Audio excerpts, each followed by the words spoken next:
ಈ ಶತಾನಂದರು ಆ ವಿಶ್ವಾಮಿತ್ರರ ಮಹಿಮೆಯನ್ನು ರಾಮನ ಎದುರಿಗೆ ಕೊಂಡಾಡ್ತಾರೆ.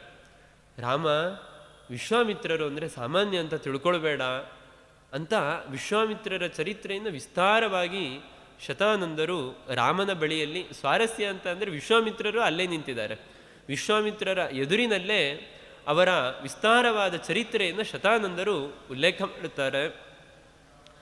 ಈ ವಾಲ್ಮೀಕಿ ರಾಮಾಯಣದಲ್ಲಿ ಸುಮಾರು 15 ಸರ್ಗಗಳಲ್ಲಿ 700-800 ಶ್ಲೋಕಗಳಿಗಿಂತಲೂ ಕೂಡ ವಿಸ್ತಾರವಾಗಿ ಆ ವಿಶ್ವಾಮಿತ್ರರ ಚರಿತ್ರೆಯನ್ನು ವಾಲ್ಮೀಕಿಗಳು ಉಲ್ಲೇಖ ಮಾಡಿದ್ದಾರೆ.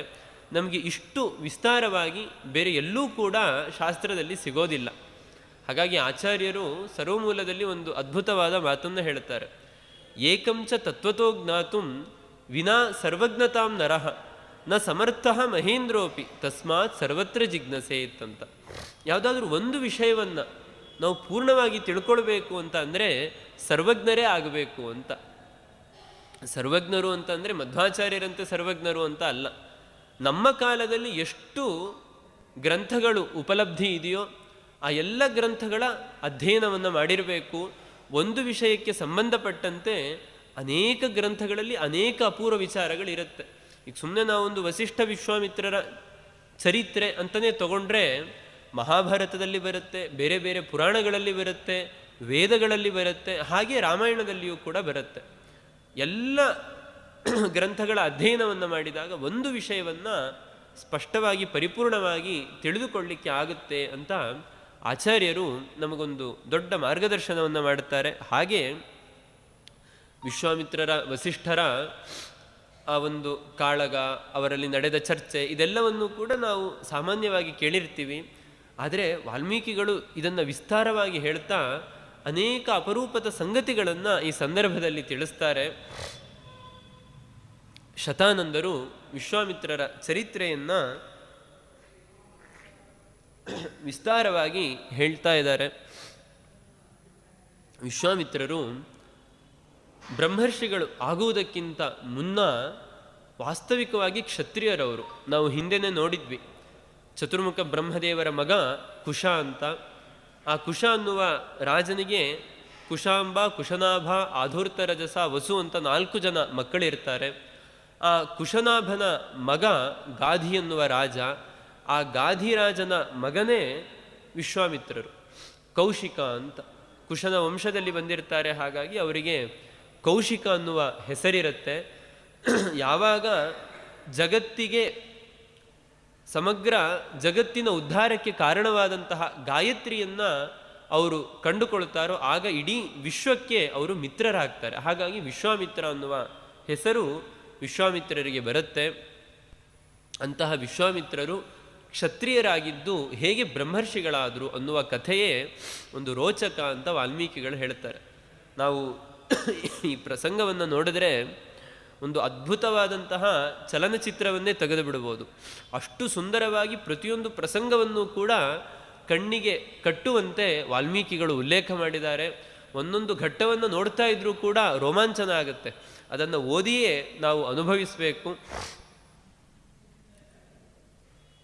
ತನ್ನ ಲಕ್ಷಾಂತರ ಸೈನಿಕರನ್ನು ಕರೆದುಕೊಂಡು ಇಡೀ ದೇಶದಲ್ಲಿ ದಂಡಯಾತ್ರೆಗೆ ಅಂತ ಕೌಶಿಕ ಹೊರಟಿದ್ದಂತೆ. ಹಿಂದೆ ರಾಜರೆಲ್ಲ ದಂಡಯಾತ್ರೆ ಅಂತ ಮಾಡ್ತಾ ಇದ್ರು.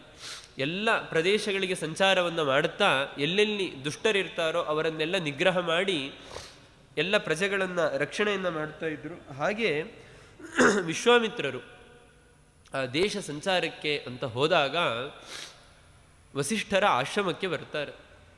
ವಸಿಷ್ಠರ ಆಶ್ರಮಕ್ಕೆ ಬಂದಾಗ ದೊಡ್ಡ ಜ್ಞಾನಿಗಳು ವಸಿಷ್ಠರು, ಅವರ ಅನುಗ್ರಹವನ್ನು ಪಡಿಬೇಕು ಅಂತ ಆಶ್ರಮಕ್ಕೆ ಹೋಗಿ ಅವರನ್ನು ನಮಸ್ಕಾರ ಮಾಡುತ್ತಾರೆ. ಅವರಿಂದ ವಿಶೇಷವಾಗಿ ತತ್ವಜ್ಞಾನವನ್ನು ಉಪದೇಶ ಪಡಿತಾರೆ. ಉಪದೇಶ ಪಡೆದು ಅನೇಕ ಸತ್ಕಾರಗಳನ್ನು ಕೂಡ ಪಡಿತಾರಂತೆ. ರಾಜ ಬಂದಿದ್ದಾನೆ ಅಂತ ವಸಿಷ್ಠರು ಚೆನ್ನಾಗಿ ಸತ್ಕಾರ ಮಾಡುತ್ತಾರೆ. ಇನ್ನೇನು ಹೊರಡಬೇಕು ಅನ್ನುವಷ್ಟರಲ್ಲಿ ವಸಿಷ್ಠರು ಹೇಳ್ತಾರಂತೆ, ಏನು ರಾಜ ಹೊರಟ್ಬಿಟ್ಟು ಇಷ್ಟು ಜನ ಸೈನಿಕರು ಬಂದಿದ್ದಾರೆ, ಅವರಿಗೆಲ್ಲ ಆಯಾಸ ಆಗಿರೋದಿಲ್ವಾ? ಅವರು ಎಲ್ಲ ಆತಿಥ್ಯವನ್ನು ಸ್ವೀಕಾರ ಮಾಡಿ ಹೊರಡಲಿ ಅಂತ ವಸಿಷ್ಠರು ಹೇಳ್ತಾರಂತೆ. ಇವನು ವಿಚಿತ್ರ ಅನಿಸುತ್ತೆ. ಒಂದು ಮುರುಕುಲು ಗುಡಿಸಿಲಿನಲ್ಲಿ ಹರಿದು ಹೋದಂತಹ ಚಿಂದಿ ಬಟ್ಟೆಯನ್ನು ಉಟ್ಟಂತಹ ವಸಿಷ್ಠರು, ಇವರೇನು ಇಷ್ಟು ಲಕ್ಷ ಲಕ್ಷ ಸೈನಿಕರು, ಸಾವಿರಾರು ಸಂಖ್ಯೆಯ ಆನೆಗಳು, ಕುದುರೆಗಳು ಎಲ್ಲ ಇರುತ್ತೆ ಒಂದು ಸೈನ್ಯದಲ್ಲಿ. ಇಂಥ ದೊಡ್ಡ ಸೈನ್ಯಕ್ಕೆ ಇವರು ಹೇಗೆ ಸತ್ಕಾರವನ್ನು ಮಾಡಲಿಕ್ಕೆ ಸಾಧ್ಯ ಅಂತ ವಿಶ್ವಾಮಿತ್ರರು ಯೋಚನೆ ಮಾಡ್ತಾ ಇರ್ತಾರೆ.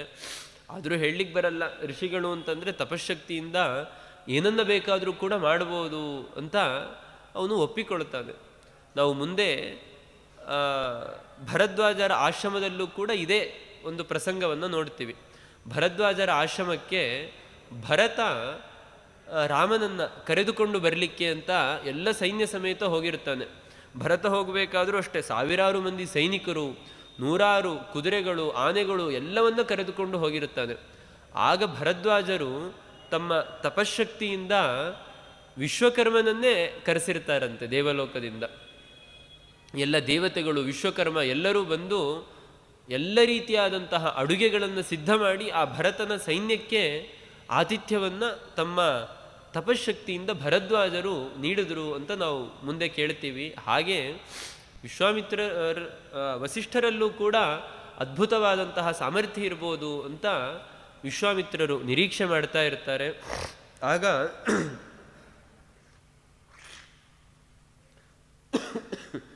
ವಸಿಷ್ಠರ ಆಶ್ರಮದಲ್ಲಿ ಕಾಮಧೇನು ಇರ್ತಾಳಂತೆ. ಶಬಲ ಅಂತ ಅವಳ ಹೆಸರು. ಆ ಶಬಲೆಯಿಂದ ಕರೆದು ವಸಿಷ್ಠರು ಹೇಳ್ತಾರೆ, ನೋಡು ಎಲ್ಲ ಸೈನಿಕರು ಬಂದಿದ್ದಾರೆ, ಅವರಿಗೆ ಬೇಕಾದಂತಹ ಎಲ್ಲ ಆತಿಥ್ಯವನ್ನು ಕೂಡ ನೀನು ಸಿದ್ಧ ಮಾಡಬೇಕು ಅಂತ. ಅದಕ್ಕೆ ಶಬಲೆ ಆಯಿತು ಅಂತ ಅದಕ್ಕೆ ಸಿದ್ಧಳಾಗ್ತಾಳೆ. ಎಲ್ಲ ತುಂಬ ಆಯಾಸ ಆಗಿರುತ್ತೆ ಸೈನಿಕರಿಗೆಲ್ಲ. ಯಾರ್ಯಾರಿಗೆ ಯಾವ್ಯಾವ ರೀತಿಯಾದಂತಹ ಪದಾರ್ಥಗಳು ಬೇಕು ಅವರು ಮನಸ್ಸಿನಲ್ಲಿ ಯೋಚನೆ ಮಾಡ್ತಾ ಇದ್ದರೆ ಸಾಕು, ಅಂತಹ ಎಲ್ಲ ವಿಧವಾದಂತಹ ಷಡ್ರಸಗಳಿಂದ ಕೂಡಿದಂತಹ ಭಕ್ಷ್ಯ, ಭೋಜ್ಯ, ಪೇಯ, ಲೇಹ್ಯ ಎಲ್ಲವನ್ನೂ ಕೂಡ ಶಬಲೆ ಸೃಷ್ಟಿ ಮಾಡಿ ಕೊಡ್ತಾಳಂತೆ. ಅದನ್ನು ನೋಡಿ ವಿಶ್ವಾಮಿತ್ರನಿಗೆ ರೋಮಾಂಚನ ಆಗುತ್ತೆ, ಆಶ್ಚರ್ಯ ಆಗುತ್ತೆ, ಏನು ಅಂತ ಅರ್ಥ ಆಗೋದಿಲ್ಲ. ಎಂಥ ಅದ್ಭುತವಾದಂತಹ ಹಸು ಇದು, ಈ ಕಾಮಧೇನು, ಇದು ನನಗೆ ಬೇಕು ಅಂತ ಅವನಿಗೆ ಆಸೆ ಹುಟ್ಟುತ್ತಂತೆ. ವಾಲ್ಮೀಕಿಗಳು ಹೇಳ್ತಾರೆ, ರತ್ನಂ ಹಿ ಭಗವನ್ನೇತತ್ ರತ್ನಹಾರೀ ಚ ಪಾರ್ಥಿವಃ ತಸ್ಮಾನ್ಮೇ ಶಬಲಾಂ ದೇಹಿ ಮಮೈಷಾ ಧರ್ಮತೋ ದ್ವಿಜ. ಜಗತ್ತಿನಲ್ಲಿ ತುಂಬ ಪ್ರಸಿದ್ಧವಾದಂತಹ ಮಾತು ರತ್ನಹಾರೀ ಚ ಪಾರ್ಥಿವಃ ಅಂತ. ರಾಜರು ಅಂತಂದರೆ ಎಲ್ಲೆಲ್ಲಿ ಅಪೂರ್ವವಾದಂತಹ ರತ್ನಗಳಿರುತ್ತೋ ಅದೆಲ್ಲ ತನ್ನ ಬಳಿ ಇರಬೇಕು ಅಂತ ಬಯಸ್ತಾನಂತೆ. ಇದು ರಾಜರ ಲಕ್ಷಣ ಅಂತ ಹೇಳ್ತಾರೆ. ಹಾಗೆ ವಿಶ್ವಾಮಿತ್ರನು ಕೂಡ ಅಪೂರ್ವವಾದ ಹಸು ಇದು ಈ ಋಷಿಗಳ ಆಶ್ರಮದಲ್ಲಿದ್ದರೆ ಏನು ಪ್ರಯೋಜನ, ಇದು ನನ್ನಂತಹ ರಾಜರ ಬಳಿ ಇರಬೇಕು ಅಂತ ವಸಿಷ್ಠರ ಬಳಿ ಕೇಳದ್ನಂತೆ. ಎಷ್ಟು ಅದ್ಭುತವಾಗಿದೆ ನಿಮ್ಮ ಕಾಮಧೇನು, ಇದನ್ನೊಂದು ನನಗೆ ಕೊಟ್ಟು ಬಿಡಿ ಅಂತ. ಅದಕ್ಕೆ ವಸಿಷ್ಠರು ಹೇಳ್ತಾರೆ, ಇಲ್ಲ ರಾಜ, ಈ ಕಾಮಧೇನುವನ್ನು ನನ್ನ ಮಗಳಂತೆ ಪ್ರೀತಿಯಿಂದ ನಾನು ರಕ್ಷಣೆ ಮಾಡ್ತಾ ಇದ್ದೀನಿ, ಇದನ್ನು ನಾನು ಹೇಗೆ ಕೊಡಲಿ? ವಿಶ್ವಾಮಿತ್ರ ಹೇಳ್ತಾರೆ, ಇದರ ಬದಲು ನಿಮಗೆ ಲಕ್ಷ ಲಕ್ಷ ಗೋವುಗಳನ್ನು ಕೊಡುತ್ತೀನಿ, ಬೇಕಾದಷ್ಟು ಸಂಪತ್ತನ್ನು ಕೊಡುತ್ತೀನಿ, ಬೇಕಾದರೆ ನನ್ನ ರಾಜ್ಯದಲ್ಲಿ ಅರ್ಧ ಭಾಗವನ್ನೇ ಕೊಟ್ಟು ಬಿಡ್ತೀನಿ ಅಂತೆಲ್ಲ ಹೇಳ್ತಾನೆ. ಏನು ಹೇಳಿದ್ರು ವಸಿಷ್ಠರು ಕೇಳೋದಿಲ್ಲ.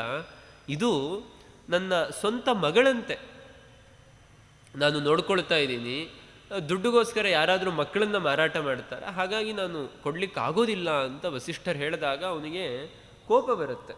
ನಾನು ದೇಶದ ರಾಜ, ನಾನು ಕೇಳ್ತಾ ಇದ್ದೀನಿ, ಈ ಸಾಮಾನ್ಯ ಋಷಿ ಇವನು ಕೊಡೋದಿಲ್ಲ ಅಂದರೆ ಏನರ್ಥ? ಬಲವಂತವಾಗಿ ನಾನು ತಗೊಂಡು ಹೋಗ್ತೀನಿ ಅಂತ ತನ್ನ ಸೈನಿಕರಿಗೆ ಆದೇಶ ಮಾಡ್ತಾನೆ. ಆ ಸೈನಿಕರು ಬಲಾತ್ಕಾರವಾಗಿ ಆ ಶಬಲೆಯನ್ನು ಎಳೆದುಕೊಂಡು ಬರಲಿಕ್ಕೆ ಅಂತ ಹೋದರೆ ಆ ಶಬಲೆಗೆ ದುಃಖ ಆಗುತ್ತಂತೆ, ಬೇಸರ ಆಗುತ್ತಂತೆ. ಅವಳು ಅಳ್ಳಿಕ್ಕೆ ಆರಂಭ ಮಾಡ್ತಾಳಂತೆ. ಯಾಕೆ ಅಂದರೆ ಅವಳು ಮನಸ್ಸಿನಲ್ಲಿ ಯೋಚನೆ ಮಾಡ್ತಾಳೆ, ಈ ಹಸುಗಳನ್ನೆಲ್ಲ ಮಾರಾಟ ಮಾಡಿಬಿಡ್ತಾರಲ್ಲ, ಹಾಗೆ ವಸಿಷ್ಠರು ನನ್ನನ್ನು ಯಾರಿಗೋ ಕೊಟ್ಟು ಬಿಡ್ತಾ ಇದ್ದಾರಾ, ನಾನು ಬೇಡ ಆದ್ನ ವಸಿಷ್ಠರಿಗೆ, ನಾನೇನು ತಪ್ಪು ಮಾಡಿದೆ, ನನ್ನಿಂದ ಏನು ಬೇಸರ ಆಯಿತು ಅಂತ ತುಂಬ ನೋವಾಗುತ್ತಂತೆ ಅವಳಿಗೆ. ವಸಿಷ್ಠರ ಬಳಿ ಕೇಳ್ತಾಳೆ, ನಾನು ಏನು ತಪ್ಪು ಮಾಡಿದೆ, ಯಾಕೆ ನನ್ನನ್ನು ಪರಿತ್ಯಾಗ ಮಾಡ್ತಾ ಇದ್ದೀರಾ ಅಂತ ವಸಿಷ್ಠರ ಬಳಿ ಕೇಳಿದಾಗ ವಸಿಷ್ಠರು ಹೇಳ್ತಾರೆ, ಇಲ್ಲ ಮಗು, ನಾನು ಯಾಕೆ ನಿನ್ನನ್ನು ಪರಿತ್ಯಾಗ ಮಾಡಲಿ? ಈ ರಾಜ ಬಲಾತ್ಕಾರವಾಗಿ ನಿನ್ನನ್ನು ಸೆಳೆದೊಯ್ಯಲಿಕ್ಕೆ ಪ್ರಯತ್ನ ಪಡ್ತಾ ಇದ್ದಾನೆ ಅಂತ ಹೇಳಿದಾಗ ಅವಳಿಗೆ ಕೋಪ ಬರುತ್ತಂತೆ. ಕೋಪ ಬಂದು ಹೇಳ್ತಾಳೆ, ನಬಲಂ ಕ್ಷತ್ರಿಯಸ್ಯಾಹು ಬ್ರಾಹ್ಮಣೋ ಬಲವತ್ತರಃ ಬ್ರಹ್ಮನ್ ಬ್ರಹ್ಮಬಲಂ ದಿವ್ಯಂ ಕ್ಷತ್ರಾತೃ ಬಲವತ್ತರಂ. ವಸಿಷ್ಠರೇ, ಬ್ರಹ್ಮಜ್ಞಾನದ ಮುಂದೆ, ಬ್ರಹ್ಮ ತೇಜಸ್ಸಿನ ಮುಂದೆ ಈ ಕ್ಷತ್ರಿಯರ ಬಲ ಏನು ಪ್ರಯೋಜನಕ್ಕೆ ಬರೋದಿಲ್ಲ. ಅಪ್ರಮೇಯ ಬಲಂ ತುಭ್ಯಂ ನತ್ವಯಾ ಬಲವತ್ತರಃ ವಿಶ್ವಾಮಿತ್ರೋ ಮಹಾವೀರ್ಯ ತೇಜಸ್ತವ ದುರಾಸದಂ. ನಿಮ್ಮಲ್ಲಿರುವಂತಹ ಬ್ರಹ್ಮ ತೇಜಸ್ಸಿನ ಮುಂದೆ ಈ ವಿಶ್ವಾಮಿತ್ರನ ಕ್ಷತ್ರಬಲ ಏನೂ ಕೂಡ ನಡೆಯೋದಿಲ್ಲ. ನೀವು ಒಮ್ಮೆ ಅಪ್ಪಣೆ ಮಾಡಿ, ನೀವು ಅನುಜ್ಞೆ ಕೊಡಿ ಸಾಕು. ನಿಮ್ಮ ಬ್ರಹ್ಮ ತೇಜಸ್ಸಿನ ನೆರಳಿನಲ್ಲಿ ಬೆಳೆದಂತಹ ನಾನು, ನಿಮ್ಮಿಂದ ಪೋಷಿತಳಾದಂತಹ ನಾನೇ ಇವನ ಸೈನ್ಯವನ್ನೆಲ್ಲ ನಾಶ ಮಾಡಿಬಿಡ್ತೀನಿ ಅಂತ ಆ ಶಬಲೆ ಹೇಳಿದಾಗ ವಸಿಷ್ಠರು ಆಯಿತು ಅಂತ ಅನುಜ್ಞೆಯನ್ನು ಕೊಡ್ತಾರೆ. ಕೂಡಲೇ ಅವಳ ಕೆಚ್ಚಲಿನಿಂದ ಅನೇಕ ವಿಧವಾದಂತಹ ಸೈನಿಕರನ್ನು ಸೃಷ್ಟಿ ಮಾಡ್ತಾಳಂತವಳು. ಮ್ಲೇಚ್ಛರು, ಯವನರು, ಶಕರು, ಹೀಗೆ ಭಯಂಕರರಾದಂತಹ ಪರಾಕ್ರಮವುಳ್ಳಂತಹ ಸೈನಿಕರನ್ನೆಲ್ಲ ಸೃಷ್ಟಿ ಮಾಡಿದ್ರೆ ಆ ಸೈನಿಕರೆಲ್ಲ ವಿಶ್ವಾಮಿತ್ರರ ಸೈನ್ಯವನ್ನೇ ಧ್ವಂಸ ಮಾಡಲಿಕ್ಕೆ ಆರಂಭ ಮಾಡಿದ್ರಂತೆ. ಗೋವಿಂದರಾಜರು ಅಂತ ರಾಮಾಯಣಕ್ಕೆ ವ್ಯಾಖ್ಯಾನ ಬರೆದಂತಹ ಶ್ರೀವೈಷ್ಣವ ಪಂಥದ ಟಿಪ್ಪಣಿಕಾರರು, ಅವರು ವ್ಯಾಖ್ಯಾನದಲ್ಲಿ ಒಂದು ಅಪೂರ್ವವಾದಂತಹ ಸಂಗತಿಯನ್ನು ಬರೀತಾರೆ. ಪಲ್ಲವ ಯವನ ಶಕಾದಿ ಶಬ್ದಾ ಮ್ಲೇಚ್ಛ ಜಾತಿ ವಿಶೇಷ ವಚನಾ ಅಂತ. ಈ ಪಲ್ಲವರು, ಯವನರು, ಶಕರು ಅಂತಂದರೆ ಯಾರು ಅಂತ ಅಂದರೆ ಇದೆಲ್ಲವೂ ಕೂಡ ಮ್ಲೇಚ್ಛರ ಒಳಪಂಗಡಗಳು ಅಂತ. ಮ್ಲೇಚ್ಛ ಜಾತಿಗೆ ಸೇರಿದಂತಹ ಒಳಪಂಗಡಗಳು. ಅವರಿಗೆ ಮನುಷ್ಯತ್ವವೇ ಇರೋದಿಲ್ಲ ಅಂತ ಹೇಳ್ತಾರೆ ಶಾಸ್ತ್ರದಲ್ಲಿ. ಎಷ್ಟು ಭೀಕರವಾಗಿ ಭಯಂಕರವಾಗಿ ಇರ್ತಾರವರು ಅಂತ ಅಂದರೆ, ಗೋಮಾಂಸ ಖಾದಕೋ ಯಶ್ಚ ವಿರುದ್ಧಂ ಬಹುಭಾಷತೆ ಸರ್ವಾಚಾರ ವಿಹೀನಶ್ಚ ಮ್ಲೇಚ್ಛ ಇತ್ಯವಿಧೀಯತೆ. ಯಾರನ್ನ ಮ್ಲೇಚ್ಛರು ಅಂತ ಕರೀತಾರೆ ಅಂತ ಅಂದರೆ, ಯಾರು ಗೋಮಾಂಸವನ್ನು ಸ್ವೀಕಾರ ಮಾಡುತ್ತಾ ಸ್ವಲ್ಪವೂ ಕರುಣೆ ಇಲ್ಲದೆ, ಯಾವುದೇ ಆಚಾರ ಇಲ್ಲದೆ, ಮನುಷ್ಯತ್ವವೇ ಇಲ್ಲದೆ ಯಾರು ಪ್ರಾಣಿಗಳಿಗಿಂತಲೂ ಕೂಡ ಕಡೆಯಾಗಿ ಬದುಕ್ತಾ ಇರ್ತಾರೋ ಅವರನ್ನು ಮ್ಲೇಚ್ಛರು ಅಂತ ಕರೀತಾರೆ.